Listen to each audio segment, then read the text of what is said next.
નમસ્કાર। દરેકને નાણાકીય વ્યવહારો માટે બેંકમાં જવા આવવાનું તો થયા જ કરતું હોય છે। એપ્રિલ 2026માં શું તમારા બેંકના મહત્વના કામ છે તો પહેલા આ વિડીયો જરૂર જોજો, નહીં તો કામ તમારા અટકી જશે, કારણ કે આ મહિને કુલ 14 દિવસ બેંક બંધ રહેશે। હા, બરાબર સાંભળ્યું તમે, પૂરા 14 દિવસ। આમાં શનિવાર અને રવિવારની રેગ્યુલર રજાઓ તો છે જ, પણ સાથે સાથે ઘણા મહત્વના તહેવારો પણ છે, જેમ કે 1 એપ્રિલે બેંક ક્લોઝિંગ, 2 એપ્રિલ મહાવીર જયંતિ, 3 એપ્રિલ ગુડ ફ્રાઇડેની રજા રહેશે અને પછી 5 એપ્રિલ, 12 એપ્રિલ, 19 એપ્રિલ અને 26 એપ્રિલ રવિવાર છે।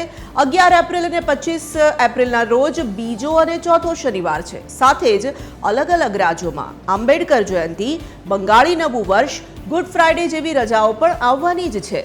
એટલે છેલ્લી ઘડીએ બેંકના કામ બાકી રાખશો તો ખરેખર મુશ્કેલીમાં પડી શકો છો।